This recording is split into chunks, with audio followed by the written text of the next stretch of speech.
if your confidence is low, then you will suffer so many regrets. You will not start that business that you're dreaming about, and you will not tell the person that you really like that you like them. And you will let people walk all over you. If your confidence is low, that is not really your fault, because school didn't teach you how to be confident. No one taught us how to be confident. We had to figure it out on our own. And as a result, we suffered, we have a lot of regrets, and we don't want you to suffer the way that we did. We used to think that confidence was something that you're born with, but we've learned that it's not. It is a skill, and it's a skill that you will learn today. Because today, both me and Emil, we run our own businesses. We have both met the women of our dreams, and we challenge ourselves daily on social media. And it's all thanks to the confidence that we have built. This is the BecomingGreat.com podcast, and you definitely want to press like and subscribe on YouTube or in your podcast app, because today we're going to teach you how to build the skill of confidence.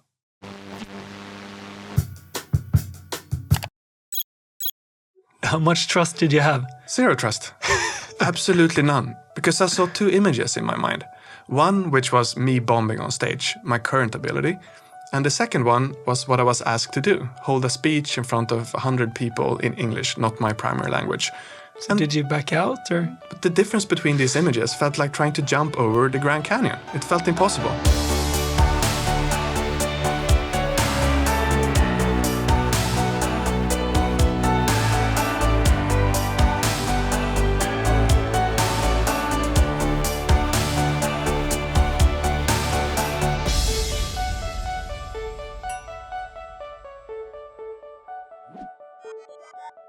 If you're new here to this podcast, I am here with, as always, Erik Bergman. Erik is one of my best friends, and he's the founder of our company, Great.com, that gives away 100% of his profits to help the environment. Erik made over $50 million before he turned 30 when he founded his previous business, Catena Media, that went from 0 to 300 employees in just 5 years. And on the side of Great, he's teaching personal development and entrepreneurship to his now 1 million followers in social media. Wow. Yeah, I mean, that just happened today. I haven't really thought of how to celebrate it yet, but I'm definitely going to celebrate one way or another. Insane milestone. Celebrate with recording a podcast we've been planning for a long time. Right. Either way, as always, I'm here with one of my best friends, Emil Ekwart, who is the host of this podcast and also our other charity podcast with Great.com. And he's my creative sparring partner. Our minds work in very similar ways, and he's this brilliant, smart guy. So I just love creating content and all kinds of explorations with him. And on the side of Great, he also runs a personal development and coaching business. So he's perfect to talk about the topic of confidence with. And when we come together, we create the BecomingGreat.com podcast.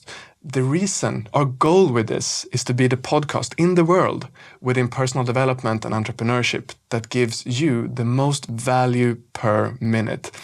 And we are going to accomplish this by spending a lot of time planning, researching, structuring these episodes. And we're not going to waste your time with pointless stories. And we're also not going to waste your time with commercial breaks, because we think it's kind of annoying with commercial breaks in a podcast. Don't you agree? So next time you get annoyed with a commercial break in another podcast, think of us and our goal to be the podcast in the world that gives you the most value per minute. Today's episode is divided into 5 different topics. In the first topic, we're going to look at when confidence has failed us. We're going to look at how confidence is not something you're born with, it's a skill. And we're going to introduce you to the concept of the 4 pillars of confidence. In the second topic, we're going to look at the first pillar, which is experience. And we're going to teach you how to build your confidence from scratch, even in an area where you have no experience and you're horrified to do something. And we're going to show you how that has a spillover effect into other areas of your life. The third topic is about the second pillar of confidence, which is control. And here, so many of us are making a mistake, and we have made this mistake over and over and over again, and we're going to teach you everything about it. In the fourth topic, we are going to dive deep into the third pillar of confidence, which is values. Because if you haven't actively chosen your own values, you're so likely to have picked up values from society, your parents, from school. You have kind of been brainwashed, and we are going to teach you how to break free. And in the fifth and final topic, we're going to look at the fourth pillar of confidence, which is reflection.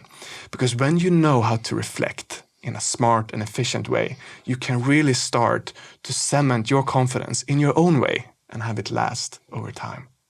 And before we jump into this episode, you listening, click subscribe because you definitely don't want to miss our future episodes. And let's dive into this and start by sharing some embarrassing stories of ours.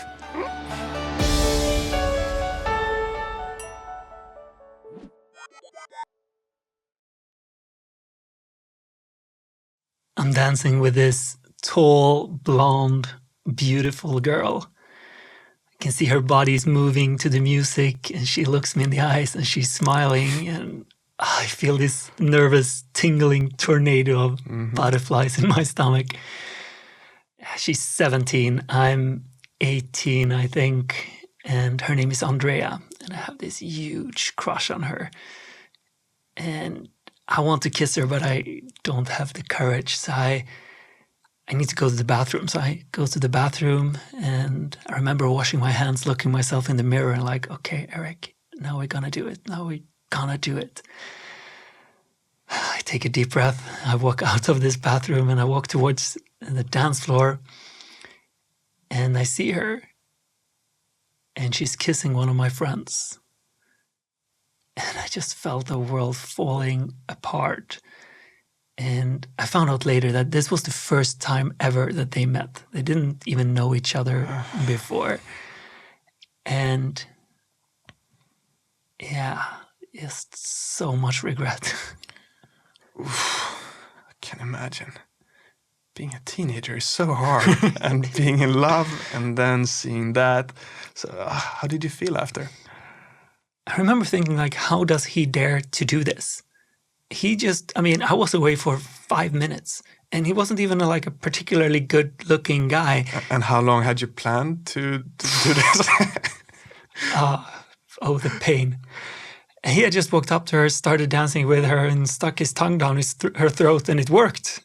And I was in so much pain after this. For a long time I had a teenage nightmare. I can relate to being a teenager and being so scared to make the move and then just waiting for way too long and nothing ever happens. Yeah. So do you have any stories when you felt that your confidence has failed you? Ooh, I remember one time I was so nervous that I was nauseous. I was standing in line to get up on a stage. You know, I had spotlights in my eyes and I was so nervous that I was shaking. I had sweat growing under my armpits, which made me even more nervous because people would see the sweat stains, and I was shaking. I was on my first ever personal development seminar, and I had been challenged to go up on a stage and tell the people there about a vision that I had for my life. And it was only a few sentences, but my throat was closing up, and it felt like my heart was racing. It felt like I was dying when I walked up on that stage because I had never spoken in front of people before. The last time was probably 10 years earlier in high school. So yeah, it was horrible. And when I went up there, I just blacked out. It was like I dissociated from my body and I couldn't remember anything I should say. And I think I said something, but it was definitely not what I wanted. And fuck, it felt so stupid. I can imagine. It's painful to talk in front of people like that, especially when you haven't done before. So how was the feeling when you sat down afterwards? When is your first memory after this? My memory started to come back when I sat down in a chair afterwards, and I was like, fuck, I made a fool out of myself in front of everyone here. And everyone is going to think I'm insecure, and I thought I was insecure. And you had were no insecure. Yeah, I felt like an idiot. And my confidence for speaking in front of people was rock bottom. And I can imagine it damaged confidence in general, not just for speaking in front of people. Yeah, I told myself, how could I ever run a business or do a lot of things if I don't know how to do something that was still relatively simple? So why do you think that we didn't have the confidence that we needed so much? I just felt like I didn't. That confidence was something that I either had or that I didn't have. And in school, some kids had it and some kids didn't. And we were never taught how to have confidence. I think that's an interesting point. Like either you had it or you didn't have it. When we started planning this episode and wanted to talk about confidence, I found it very interesting that neither of us could actually explain what is confidence. No. I thought of it as like, okay, is it a feeling? Is it something you're born with? Is it something else? Social skill, yeah. Yeah, it's a different thing, and it's fascinating that such an important thing is not taught in school at all. And not understood, obviously. No, not obviously. So when we planned this episode, we came to that the definition of confidence is to trust in your ability to accomplish what is important to you. Trust in your ability to accomplish what is important to you. Could you elaborate on that? Yeah, we'll get to that later, but we see it as a concept of 4 pillars, 4 different things you need to do or understand to build your confidence. There's the basic things that are important. And the reason why both you and I failed at our ventures before, like with the girl and on stage, was simply because we didn't understand these 4 pillars. Yeah. We didn't have these things. So we didn't have trust in our ability to accomplish what was important to us. I didn't trust that she would kiss me back, and you didn't trust that people would like what you said on stage. No, and we didn't understand the pillars. So I want to learn them now. So let's move on to the second topic, where we look at the first pillar of confidence, which is experience.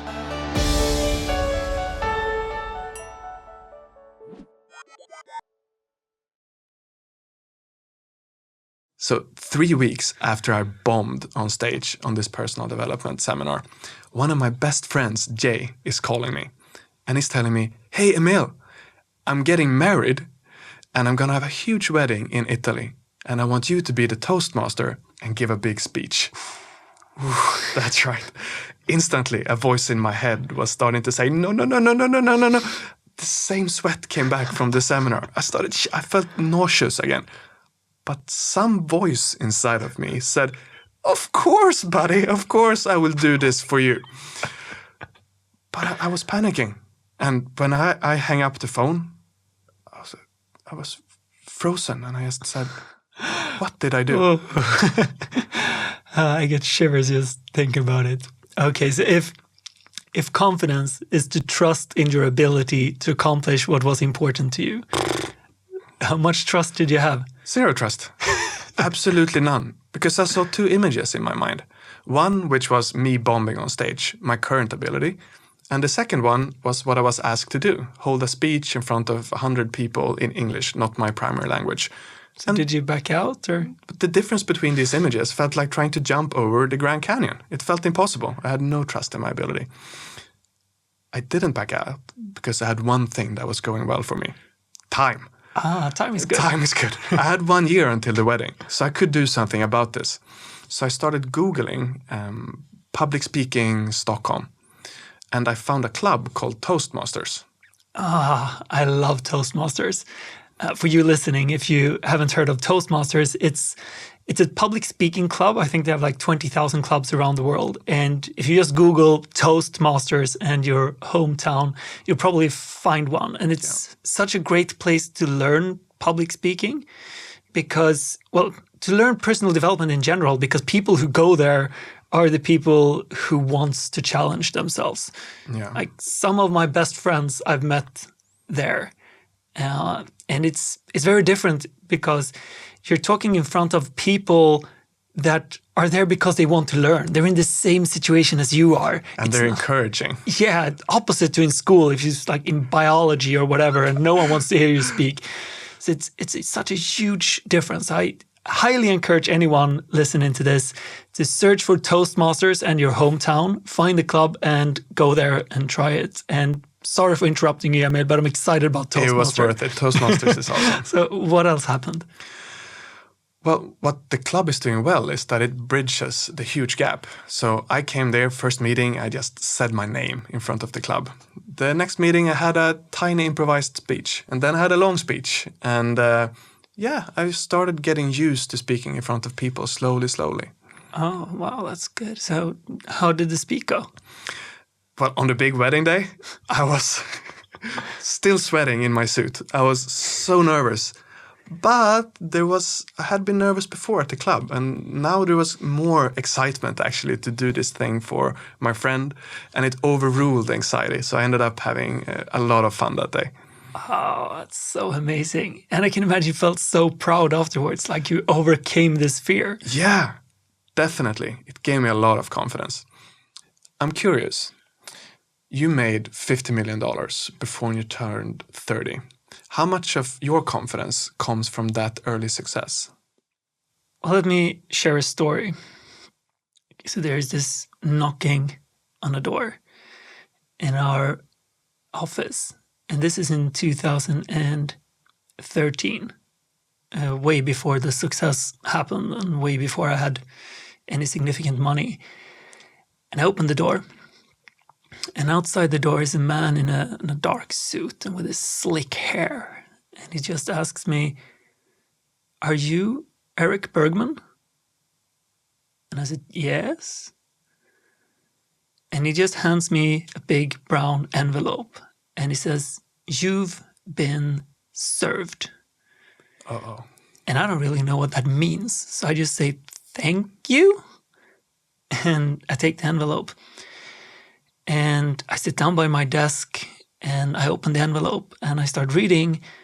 And I understand that it's from our previous landlord, from an office we're not staying in anymore.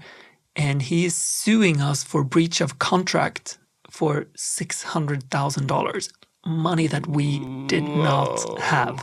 Whoa. And I was just staring at this piece of paper like, okay, so what the fuck am I doing now? Is this where it ends? And if we talk about trust in our ability to accomplish what's important to us, I had zero trust in my ability to accomplish something like this, but I didn't have a choice. I couldn't just give up. I couldn't not deal with someone suing me or our company. So I had to start talking to lawyers. I had to figure these things out, and I just had to learn, and I had to get through it. So what does this have to do with confidence? Well, let me share one more story first, and I'll explain. There is this woman. She's in her late 40s, and she's pretty overweight and wearing a deep cleavage see-through dress without a bra. And she works in our company, and she is one of the first people that our clients meet when they come in. And this is not proper office attire. This does not really align with what we're supposed to wear. And I am 24 years old and I'm the CEO of this company. And I have to tell a woman about twice my age that she should wear a bra to work. And once again, I have zero tricky situation. I have zero trust in my ability. But you have to do something about it. I mean, how do you have this conversation? Yeah. So I had to figure this out as well. There was no way around it. I couldn't not do this. And here's how it ties into confidence. Like, during this journey from 0 to 50 million, sure, the success played a role, but I was put in so many situations where I couldn't back out. I couldn't not deal with someone suing me. I couldn't not deal with someone wearing highly inappropriate clothes. And there was 100, if not 1,000 other situations that happened during this time. And I had to figure it out every single time. And I had to build that trust in my ability every single time. And the confidence spilled over, because after a while, it's like, okay, if I can deal with a legal situation, then I can deal with a lot of legal situations. No matter what life throws at you. Exactly. If I can deal with that extremely uncomfortable conversation with that woman, I could deal with a lot of other uncomfortable conversations. So, sure, a lot of my confidence, or at least some of my confidence, comes from the success in itself. It comes from having millions in the bank. It makes me less needy in a sense. I feel less need of proving myself to others. I still feel it. I still feel a need of proving myself, but less than I did before. And I believe parts of that is thanks to the success and the financial returns of it. But most of it comes from being forced into tons of difficult situations where I don't have trust, and then building trust to actually deal with it. That makes a lot of sense. Some of your confidence comes from the actual success and having the money in the bank and the fame that comes with the success. But most of the confidence comes from having an increased trust in your ability by being put in a lot of difficult situations and gaining experience by solving them. So, yeah, let's summarize this, because if we look at our definition of confidence, trust in your ability to accomplish what is important to you, it makes a lot of sense why this experience is important, why it's important to have been put into difficult situations and prove to yourself over and over that you can solve them, so you start trusting yourself. Yeah, exactly. And this was the first pillar out of the 4 pillars. So this is experience, and how experience then also have this spillover effect. So when you learn how to speak in public, you're showing to yourself, okay, I can deal with this panic fear. I can find a solution. So the next time you're ending up in a panicky situation, you will have more trust in your ability. Maybe not full trust, but more trust. And it's the same if you're an entrepreneur and you have to deal with a legal situation, or you have to deal with a difficult conversation. There is a spillover effect. And for you listening, if you want to do things at home and you can find spillover effects, a simple thing to do is like take a cold shower. Because if you can deal with the uncomfortable feeling of standing in a cold shower for a minute, that will also spill over in things outside of that, because you're showing to yourself, I can deal with an uncomfortable situation. So there is this spillover in lots of different experiences. So let's move on to our second topic, or the second pillar, which is control and the importance of choosing certain things to base your confidence on.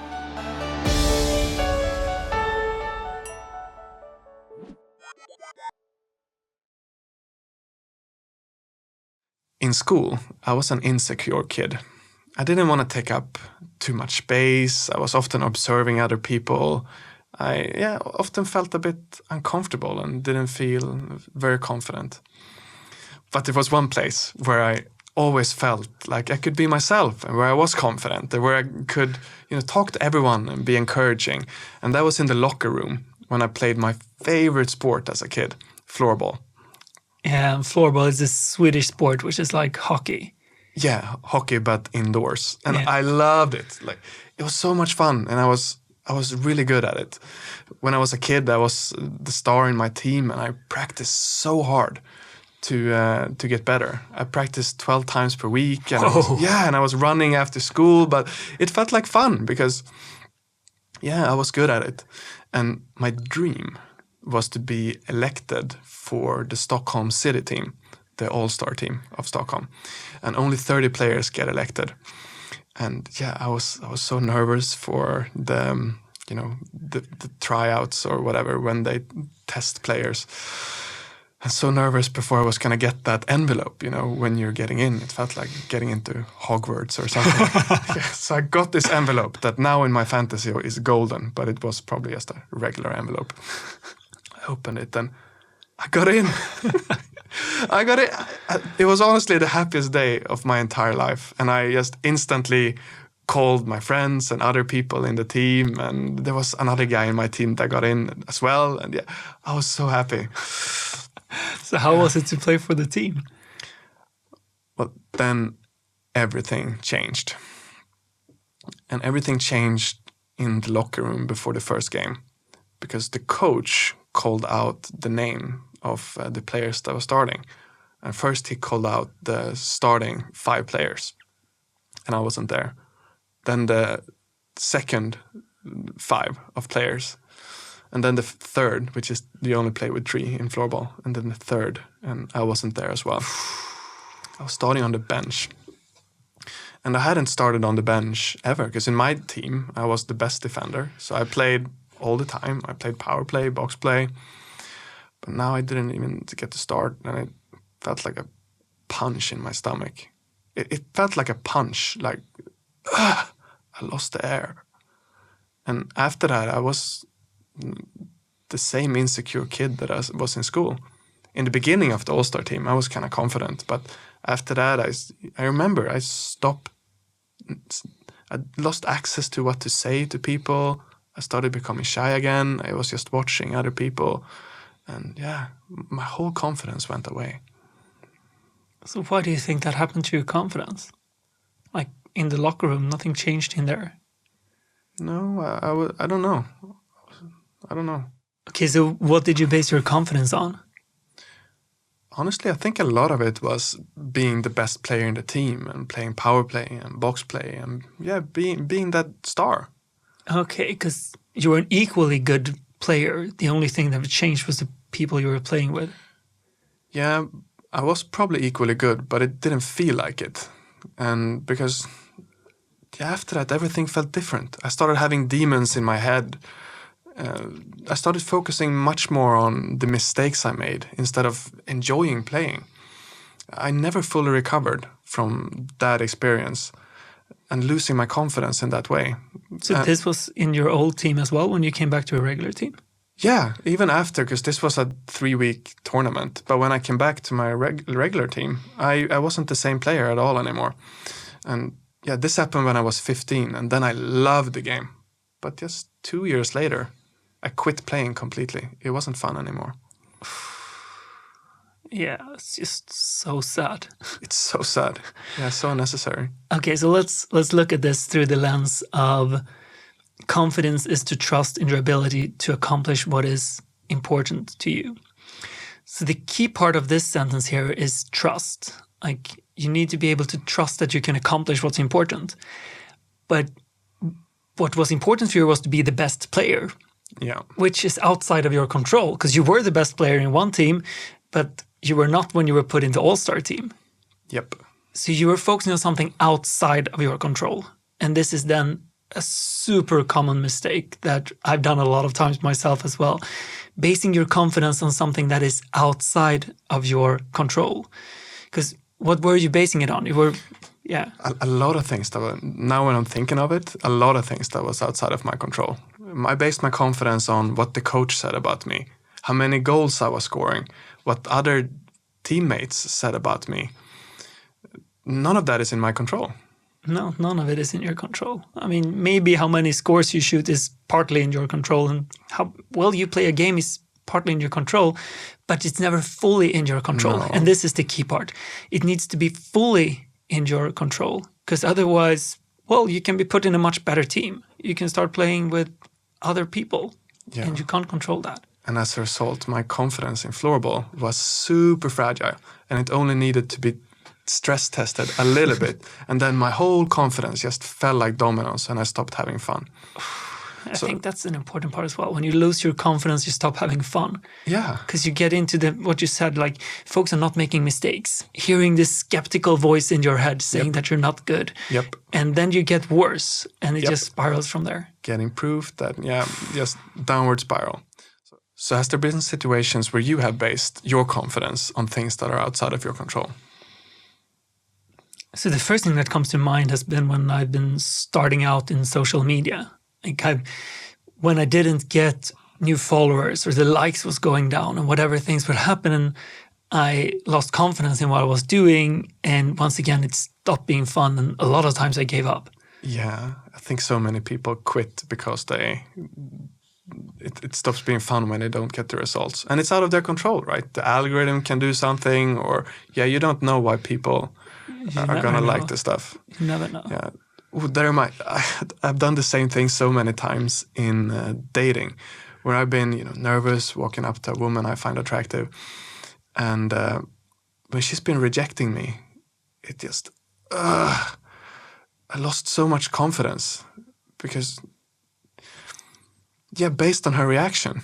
Yeah, and her reaction is also outside of your control because you know nothing about how her day has been. No, but I thought it was fully in my control, but obviously it wasn't. No. Yeah, I think that's a big one. And another big one that I've done a lot of times, I think is super common, is in business, when you focus on money as a way of measuring results. Because how much money the company is going to make is outside of your control. Because a lot of things can happen. Corona can happen. Yeah. And it's outside of your control. And it's still so easy to base the confidence on. I think that's such a common mistake as well, because it makes sense that you should try to focus on making money, but it makes your confidence fragile. Yeah. Okay, so in the floorball situation, what could you have focused on instead? So if I were to focus on something that was more in my control, the first thing would be to focus on my progress instead of how am I doing against others players, because that I'm very much out of control over. And if I would have looked at only my own progress, I should have still been very proud that year. I was probably playing the best floorball I have done in my entire life. I don't think I ever trained as hard as I did. And in my team, I was probably more confident and encouraging than ever. So I did a lot of things right, but I just stopped seeing all of that when I entered a new team. Okay, and with your progress, you mean comparing you today with you 1 year ago. Yeah, and I was so much better, but I had missed it. And then you would have been aware of like, yeah, I did all those 12 workouts every week and ran this, and that was still fully in your control. Yeah, exactly. Yeah. And I think an interesting way, if you focus on your progress, you would have loved to be in a team where you were the worst player, because then it was like, oh, I can learn from everyone here. Yeah. But when you focus on being the best player, you hate being around people that are better than you, because suddenly you feel poor or bad. So even if your goal is to be the best player, then you want to be with player better than you, because that's how you learn. Yeah. And that requires a certain level of humility, right? To be willing to expose yourself. Yeah. So what do you think you could have done in social media to be more confident? I mean, it's the same thing there. It's a trap to focus on likes or followers or whatever, because the algorithm could do something, or you post something you like but other people don't. And you missed your own progress. Yeah. So what I should have focused on is like, okay, am I taking the time to find new ways? Am I staying consistent? Am I posting every day? Am I focusing on things that I find genuinely interested in? Do I learn more about those things so I can get better? All of those things are still fully in my control, but I wasn't looking at those things. And you didn't look at Eric's skills 1 year earlier. I mean, not enough. But the thing is, like, if you're the best player in the team, that's so easy to spot for you. It's so easy to see. If you get less likes, it's so easy to see because you're comparing with the previous day or previous week. Yeah. It's hard to remember how good floorball player you were a year ago or how good I was at social media a year ago. So it's obvious that this is where we end up. And if we don't catch ourselves, it's easy to lose hope due to that. Definitely. So how was it in dating then? What could you have done there? One of the best dating advice I've ever gotten was that 80% of a woman's reaction to you has nothing to do with you. And I have no idea if that is true or not. What does it even mean? That when I approached a woman and I got rejected, I thought that was 100% my fault. Yeah. It was because I was nervous or I wasn't funny enough or I didn't have enough magic, right? But in reality, it could have been about her.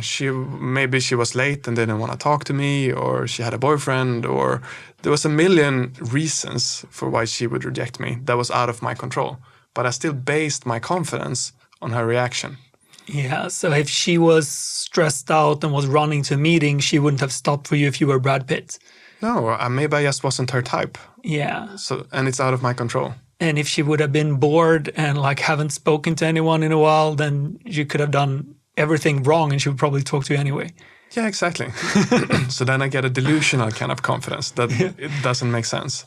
Yeah, so dating is a lottery. Yeah. So what do you think? At least a little bit. For sure. Luck is important. So what do you think I could have done differently then? I mean, it's the same thing here, like focus on what is in your control. I mean, just going up and talking to that girl is scary. Yep. But if you focus on, okay, am I doing this even if I'm scared? Am I brave? then that's a always in your control. brilliant thing to focus on. Like we've all been in I'm guessing all of us have been in a situation where, okay, this is a person I would like to talk to, but I'm too afraid, so I'm not going to do it. Yeah. I've been in that situation a lot of times. If only Eric at 17 in the first story we told today would have known this and say, I'm not going to care how she reacts. I will just care about me being brave and then do it anyway. Yeah, be a different life. So how would you summarize the concept of control then? Okay, so if we look at this, the definition, trust in your ability to accomplish what is important to you.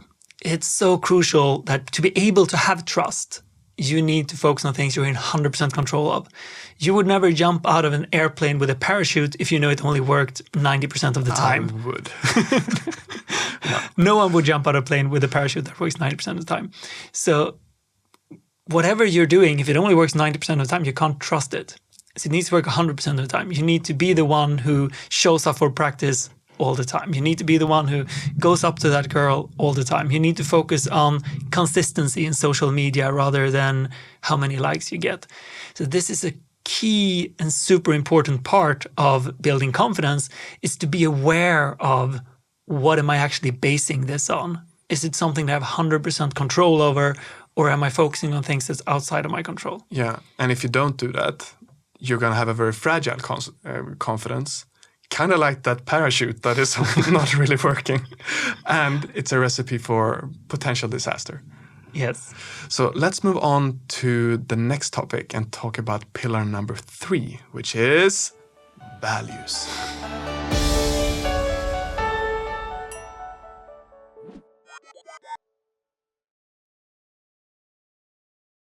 So a crucial thing to understand when it comes to confidence is values.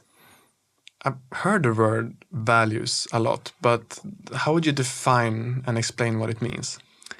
Okay, so first let me put it into the context of confidence. So confidence is to trust in your ability to accomplish what is important to you. And values here would be the what is important to you part. So we can take an example. Like if I say the car brand Ferrari, what is the first thing that you think of? Fast, sexy, luxury. Yeah. And if I say Volvo, what is the first thing you come up with? Safe, reliable, consistent.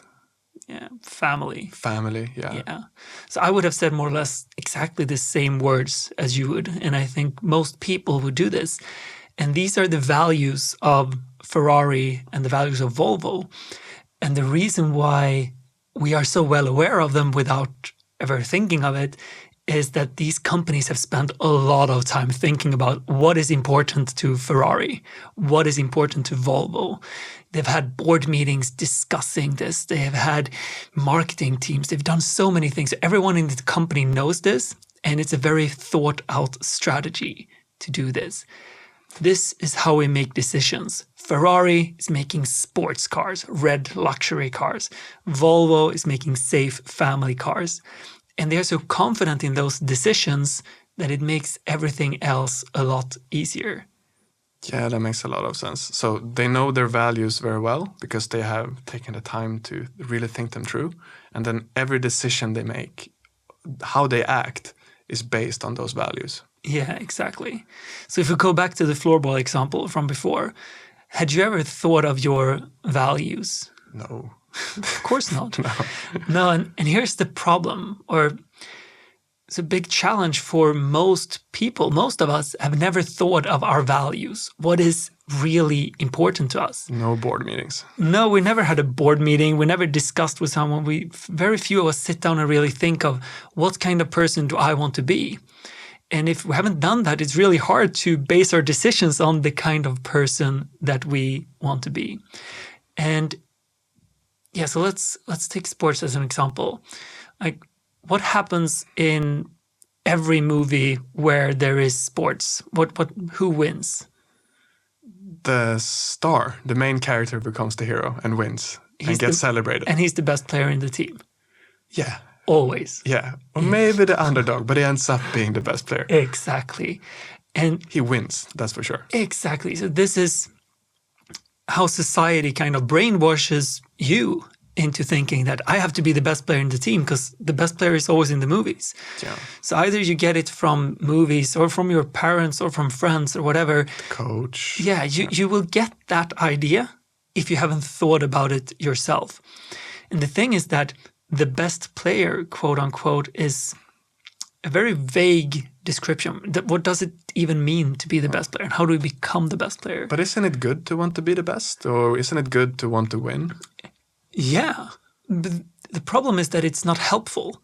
Like, so if we look at values that would be helpful to become the best, then if you say, I'm going to be the hardest working player in the team, then you have a much stronger possibility of being that. Maybe you're just going to be really hardworking. Yeah. So that's a value you can have then that can help you to become the best player in the team. Because being the best player in the team doesn't really mean anything when it comes to what skills you need. And I can succeed at that in every practice session. Yeah, and you can have the value of, I'm going to show up in my best effort. Like I'm going to work, I'm going to run on every ball. That can be a value of yours. And you can make, I'm going to be a supportive team member. So whenever we're behind, I'm going to cheer my team on. That's fully in your control. So that can be a value of yours. And both being hardworking and cheering people on is fully in your control and is part of what it means to be the best player. But it's not something that media has told you to be. You haven't been brainwashed to this. Very few kind of think in this way. So it is it is a good idea to want to be the best player. That makes sense. But to have that as your kind of basing your confidence on is a really horrible strategy. That is so interesting because the biggest problem I had as a teenager was that some games I was scoring goals and then I played so well. And then other games, I didn't score anything and just made a lot of mistakes. And then I was playing so bad. Now when I'm older and I'm basing my confidence more on things like I'm a good teammate and show good leadership skills and I'm doing my best, then my game is so much more stable. I'm almost the same quality at every practice these days. And the thing that has changed is my mindset. Yeah, it's a huge difference then, thinking of what you are fully in control of and what you're not. But to get to this point, you need to actually define what you want to be. You've already decided, I want to be a good leader. Yeah. You've decided you want to cheer people on. And I know you took a break from floorball for many years because you stopped enjoying it and you started playing again when you actually had come up with these ideas and you started taking it for fun. That is true. A big value of mine when I started playing again was to have fun. Yeah. And it probably was parts of your values when you were a teenager, but it was more important to be the best. So that overruled the fun. Yeah. And now when you started playing at grown-up age, then it was, I want to have fun, I want to be a good teammate, I want other people to have fun. And it's a completely different game. Yeah, now when my value is to have fun, when the other team scores, I give them a compliment. Nice shot. And that's more fun for me. It's probably not the best strategy to win, but...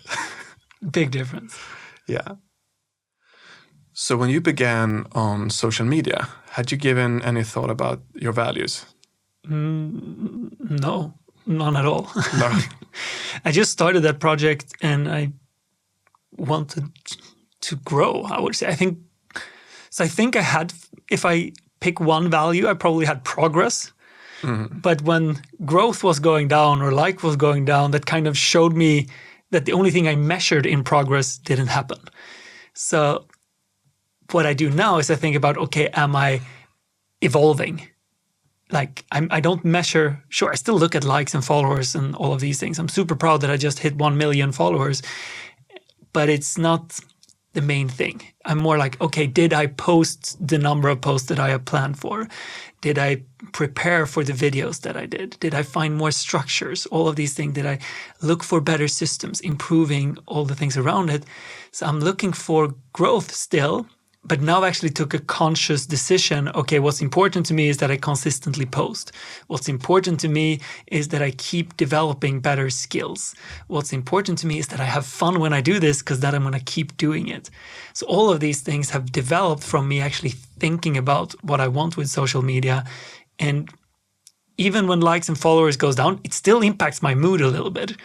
but it's a lot less important because I know what kind of person I want to be in social media. And then you also know what to do. You know how to act. Yeah, exactly. I know that even if followers goes down or likes goes down, I'm going to keep having fun. I'm going to keep posting more content consistently, and I'm going to keep developing my skills. And so far, every time I've done that, it's turned up and gone up again. And there's great confidence in knowing what to do as well. Yeah, exactly. It's easy decisions. I don't need to question, am I going to quit? Like, no, I'm not going to quit. I'm going to be consistent. So yeah, I think it's crucial. So let's take the dating example again then. What values could have been good if you want to meet someone? What's good values to have? First of all, I had not chosen my values at all. And autopilot is, of course... So what happens in movies? What happens in movies? Women like me, that's good. Women don't like me, that's bad. Yeah. And it's totally out of my control, and there's no value in there except being liked, which is very vague, and that's not a strong value. So I had extremely weak values. And as a result, fragile confidence. Better values today would be to be brave. And a brave person would act by pushing his comfort zone. Yes, being willing to be uncomfortable. Yeah, exactly. Yeah. Be kind is one I have now. Like really caring about the well-being of the person I'm speaking to. One would be to learn, like you say. Doing it with the intention of improving my social skills. Yeah, I love that. Improving social skills is a good one. Exactly. So with those values, it's much easier to know how to act. And even if I would get rejected, I would say, well, I still tick these boxes. Okay, maybe I made an ass of myself and now a stranger thinks I'm weird, but it's a similar thing here. Like, I lose a little bit of my kind of fire and enthusiasm when followers goes down and likes goes down because I feel rejected in that as well. So you would still lose a little bit of that if you get rejected by a woman, but it's not the end of the world anymore because you have a stronger foundation. Because I want her to like me, right? Yeah, of course. Yeah, if I talk to her in the first place, it would be, well, I hope we could go on a date. Yeah. But it's not the primary value or intention. Yeah. Yeah, look at this from like the business lens as well, but focusing on money or not focusing on money. It's the same problem here. Like society has obviously said you're supposed to make a lot of money. In every movie as well, they make a lot of money or money is important. And it's easy to think money is important. Well, money is important. It's the same as being rejected by that girl or losing followers. Like if you don't make the money, you're kind of losing some of the point. But it's much more important in business as well to like, okay, am I hardworking? Like in the floorball, am I making the sales calls even if no one is actually answering them? Or am I not selling anything? Am I focusing on learning more things? Am I talking to mentors? Am I networking? All of these things are still in your control. And if you base your focus on that, money will come. Soon enough, money will come. And I think that's a crucial thing. Like the girl will come if you keep focusing on being uncomfortable and developing your social skills. The likes and followers will come if you focus on consistency, having fun and developing. So it's just, the problem is that the first value that comes from society is so vague. It doesn't include what you're supposed to do. It's just, it's the finish line. Yeah. And sure, everyone wants to hit the finish line, but it doesn't tell you how to get to the finish line. Yeah. Another cool thing is how you act can never be taken away from you. Your followers can be taken away. Yeah, that's true. Your woman can be taken away. Your money can be taken away. Yeah. But your work ethic, you got that. The skills, the social skills you have developed, your values, that's yours. Yeah. And you can trust in your ability to act on that. Okay, so to sum this up, confidence is having trust in your ability to do what is important to you. And in this topic, we are focused on values, which is what is important to you. And we have talked about how important it is to choose your values actively, because if you don't choose your values, someone else will choose them for you. That could be society, parents, teacher, friends, whatever. So choose your values. So what would you say are some good values to choose if a person wants to build confidence in general? So yeah, once again, it's crucial that you are in full control of them, like we said before. What are you in control of? And some like performance-oriented values that I believe is good to build confidence. And I would say it's like being hardworking. like we said before about floorball, lifting other people up. Because if you support other people, you will build your own confidence as well. Trying new things. If you keep trying new things, then you will automatically learn more and you will get better. And staying focused is another one. Like, stay away from distractions. Don't end up scrolling on your phone or watching Netflix all day. Make sure you actually focus on what you want to do. To stuff, yeah. Yeah, because if you do those things, you get a long way. What other things would you add to that list? I like those. Thank you. They're really smart. Incredible. Right. I would add being uncomfortable. Yeah. I think that is a willingness to be uncomfortable is such a solid value, because that can be used regardless if you're going to walk up on a stage, or if you're going to ask a woman out, or if you're going to start your own business, or just have an uncomfortable conversation with your partner. The same skill of be a person that is willing to be uncomfortable is highly useful in life. Yeah, I like what you've said about that before, that if you're afraid of something, you're like, okay, that's a sign that I'm going to do it. Exactly. Gut feeling saying, ooh, I don't want to do this. I use my willpower to overrule it. Yeah. But the value is I'm going to be uncomfortable. Willingness to be uncomfortable. Being brave. I like that value. It's kind of similar to the first one, but if I know that I'm a brave person, what would a brave person do? I would be taking more risks. I would walk up to that woman. I would, Yeah, if brave is my value, how would I act here? Exactly. And that's a real good question to translate a value into an action. Another value I would say is consistency. Yeah, being willing to stick to something for a real long time. That you might have a dream, and then what would a consistent person do to act to reach that dream? Yeah, I like that. Yeah. Another value that is one of my favorites is honesty. And that's going to put you in tricky social situations, and it's also going to skyrocket your personal development. Yeah. Because if you have as a rule that you're honest, you can't be lying to yourself. You really have to start calling out bullshit towards your own mind. Yeah. And it ties into being brave. Like, you have to be brave to be honest. Yeah. And it ties into being willing to be uncomfortable, because a lot of the situations where you're going to be honest, you're going to end up in uncomfortable situations. Yeah. But it's a long-term thing. Like, if you've been honest for a long time, you've been acting on your values, and your life is going to be better, and you're going to feel more confident because you're being put in a lot of uncomfortable situations, needing to be brave, that you can't back out of. Yep. Yeah, those 8, I think, is a real strong foundation to start building a good confidence. So let's move on and talk about the 4th and final pillar of confidence, which is reflection.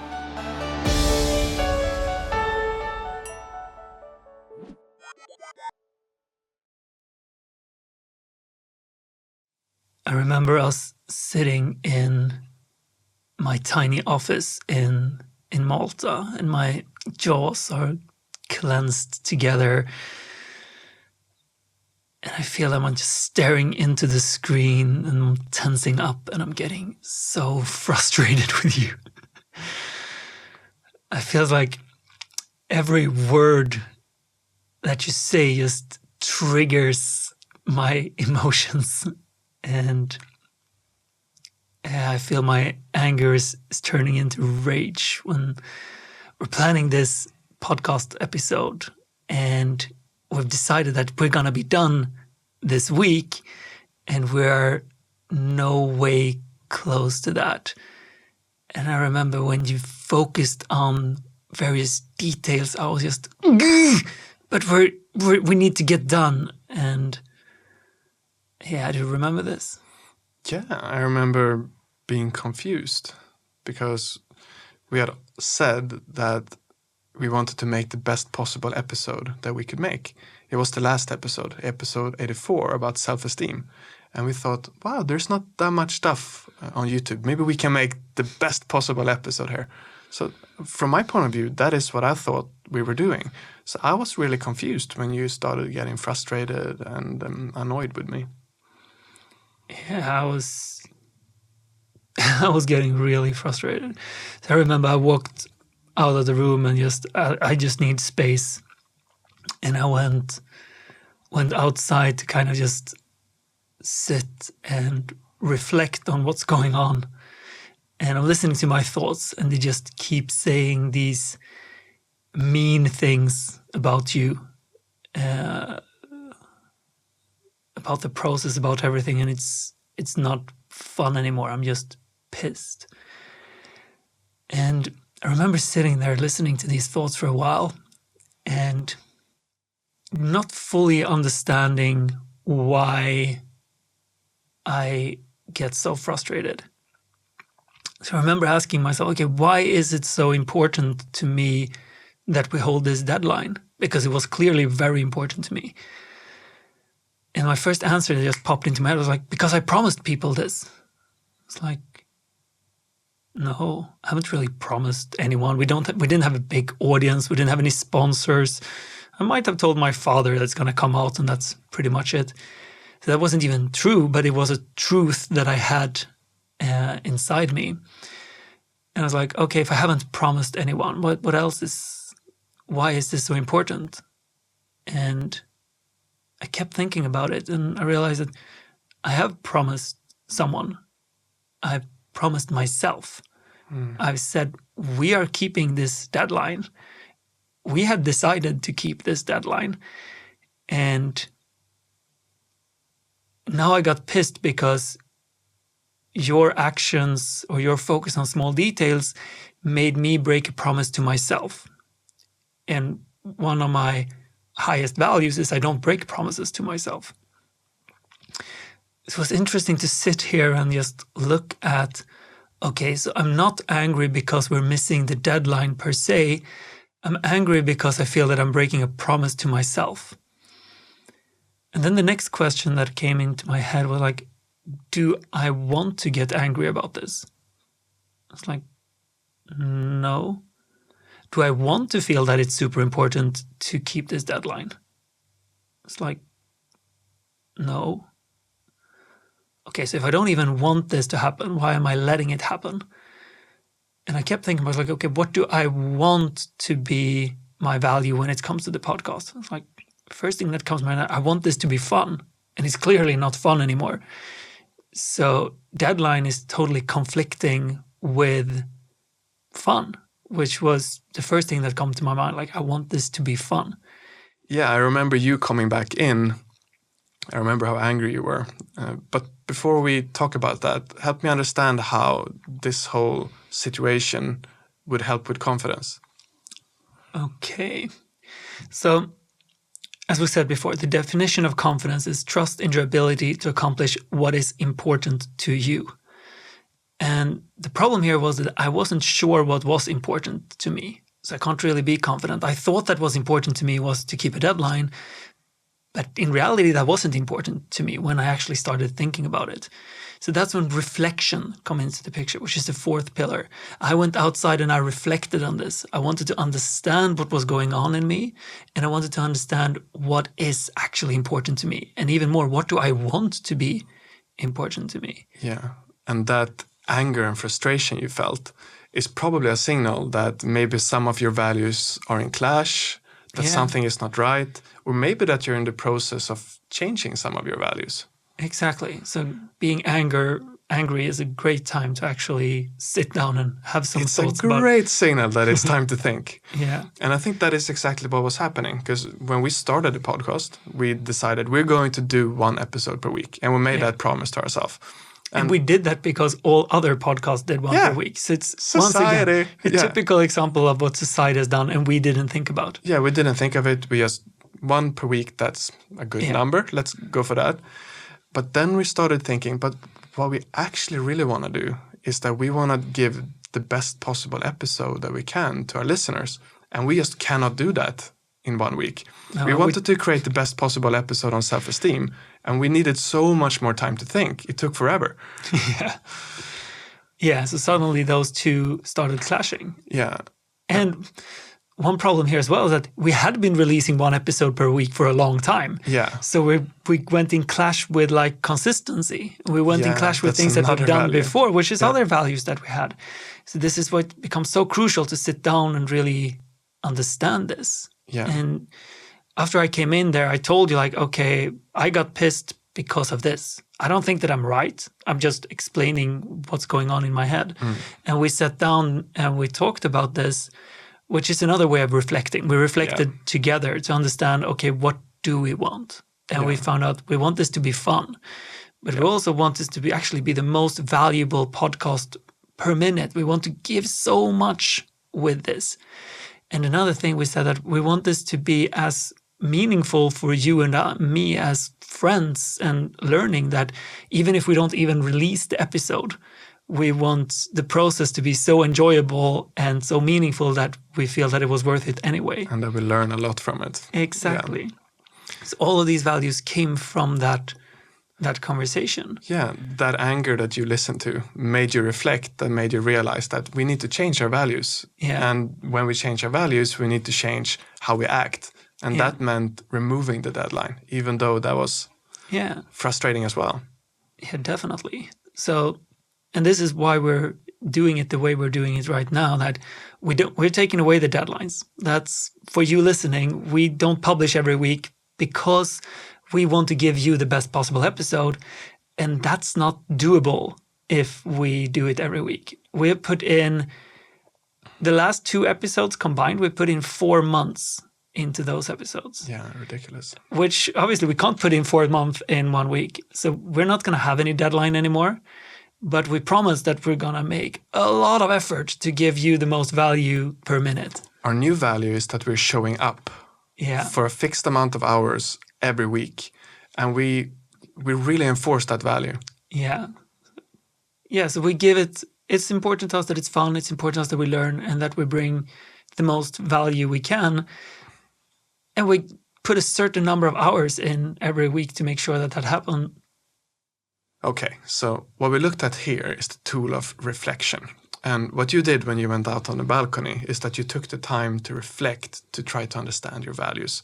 And that is the 4th pillar of confidence, reflection.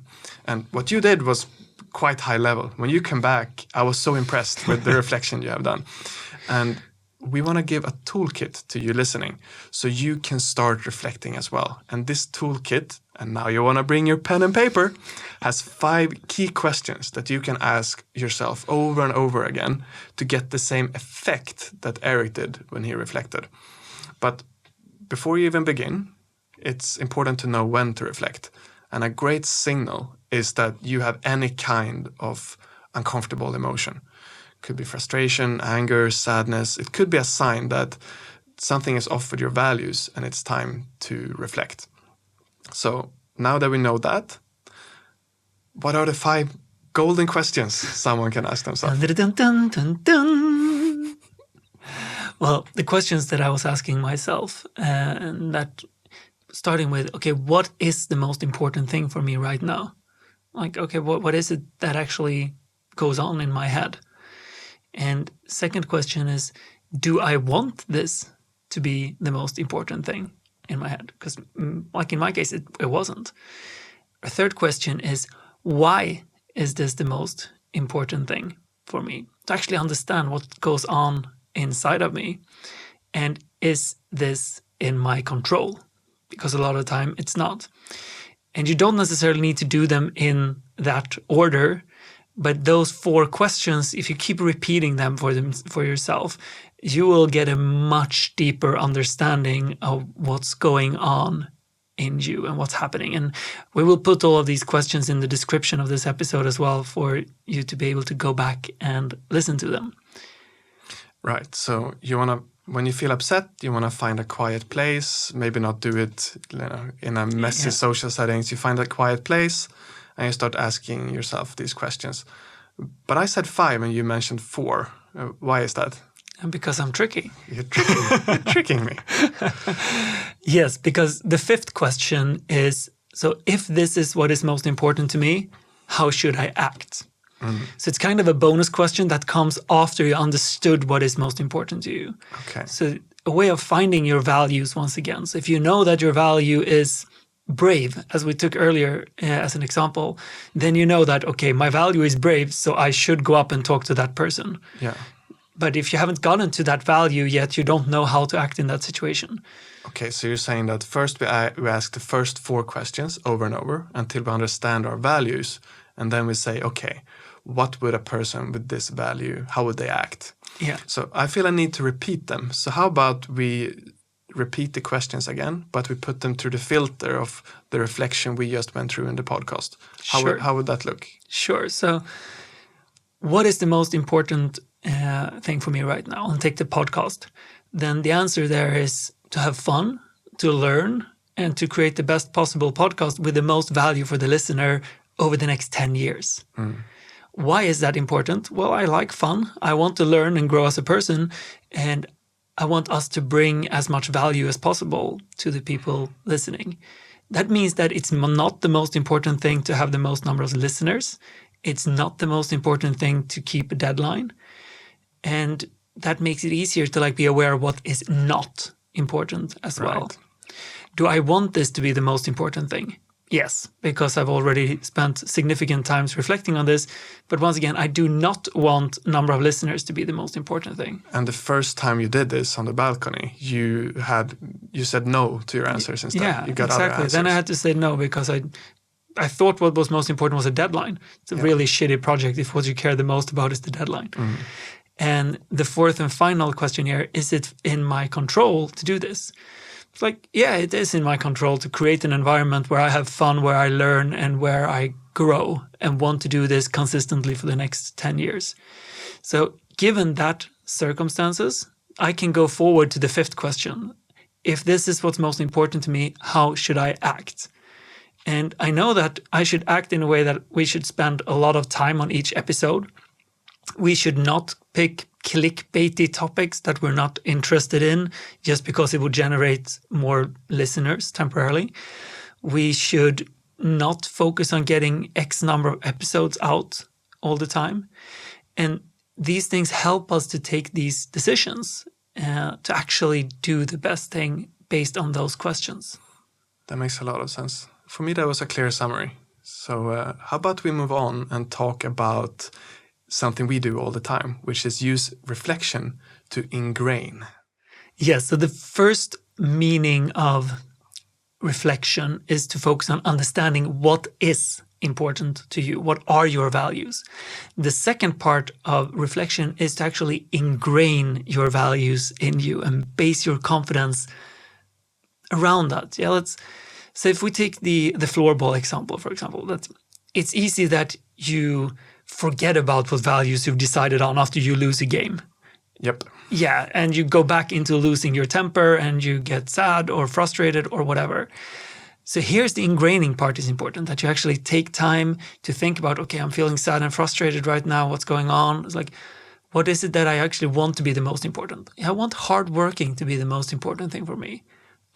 Did I work hard? Yeah, I actually did work hard. Oh, good, Emil. Give myself credit for that. Reminding myself about that. And this is important then every time you have a strong emotion, but also every time else, that you constantly ask yourself these questions. Am I living in alignment with my values? And am I giving myself credit for that?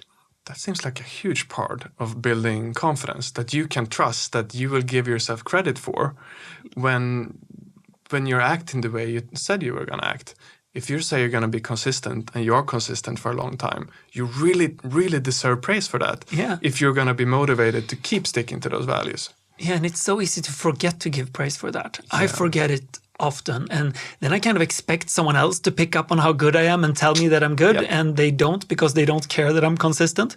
So I need to remind myself about that. I need to look at if my followers aren't growing on social media, I'm like, okay, yeah, but you did post according to what you said. Yeah. You did learn these things. You did try these strategies. Maybe those strategies were shitty, but at least you tried them.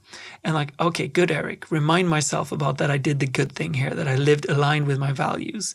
And just put that as a big part of you can't just decide on your values like this. You need to live them over time and remind yourself that this is what matters. And you need to feel good every time that you actually do it. And to feel good, you need to actually validate that you actually did it. Yeah, you and I are spending a lot of time on this, that when we are consistent and we're showing up, we really both remind ourselves that we're doing this so great.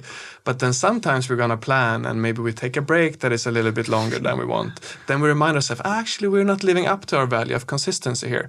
So we're helping keeping ourselves in check and giving ourselves praise. Yeah. That to me is fairness. And it's so important if you want to live up to your values. Yeah, so you can do this with two people, remind you like, this is the values we have agreed upon, or this is your values, this is mine values, and have that as a common kind of check-in. But it's also crucial to do it with yourself. That what I'm doing, I like going on evening walks, and I usually do that without music or without any podcast or anything in my ears, and just ask myself, how am I in life? Am I doing the things that are important to me? How am I feeling? And especially if something is feeling off, especially if I'm feeling angry or frustrated, I take that time to understand what's going on in me. Am I living up to my values? And if I am, like, hey, Eric, you actually don't need to feel bad about this situation. You acted the way you want to act. Maybe the outcome wasn't as you wanted because you can't control the outcome. I've had situations lately with friends where I feel that I did the best I could. I was honest. I thought and tried to be as kind as possible. Still things backfired, but it was outside of my control. So I've decided to simply not feel guilty about that situation. But if I don't take the time to reflect, it's very easy to end up feeling guilty, not because what I did, but because of someone else's feeling. And that was outside of my control. Confidence is such an interesting topic, because when we started doing research on this topic, a lot of the advice we got from other creators was, stand up straight and, body language and that kind of stuff. But now when we have done a lot of reflection on the topic, some of the more important things from our point of view is time without distractions and really deeply think about your life and your values and the way you act. I think that builds a type of confidence that is just deeper and goes so far beyond can't fake your it. Body language, and you can't fake it. It becomes like a deep part of your identity. Yeah, it's a crucial thing to understand. Yeah, so reflection is good to find out what's important to you. Equally important, I would say, is to ingrain these values in you, to give yourself credit when you do things that are good, and to put yourself back in order when you realize that you're stepping outside of your values, which still happens a lot. I step out of my values all the time, and I need to remind myself like, hey, Eric, we kind of agreed that this is what's important. It's like, oh yeah, that's right, Eric. Good. Thanks for catching me. Yeah. So let's summarize this. Let's do it. So we have went deep into the rabbit hole and discovered that confidence is trust in your ability to accomplish what is important to you. And to be able to have confidence, you need the 4 pillars. The first one being experience. You need to put yourself into challenging situations and solve them so that you can gain experience. And with experience, you will have trust in your ability to do what is important to you. And we also explored how experience have a spillover effect in other areas of your life. So if you get experience in one area, that will give you more confidence and trust in your ability to do hard things in other areas as well. Yes, and the second pillar was control. So we said trust in your ability to accomplish what is important to you. And control once again ties into trust. Because if you choose things that you're not in full control of, you can never have full trust that you will accomplish them. So in the floorball example, we said that you shouldn't focus on being the best player in the team, but instead focus on things that you are in control of. Like, I am hardworking, I am cheering other people up, I'm showing up to each practice. Focus on what you're in full control of. Yes, and the third pillar is values. And our definition was trust in your ability to accomplish what is important to you. And your values is what is important to you. You need to know and decide for yourself what is important, because if you don't, you're gonna try to accomplish what society or your parents or your teachers thought was important. And we have 8 values that we think are great for building confidence. What was the first 4 ones that you mentioned? So for building confidence, 4 values that are good is to be hardworking. It's fully in control. Lift other people up. Trying new things. And staying focused on what is important to you. I love those. And we also had a willingness to be uncomfortable, being brave. We had being consistent, and we had being honest. If you start with those 8, you're going to build a real good foundation to be confident in a lot of areas in your life. Yeah, those are great values. And we have the 4th pillar, which was reflection.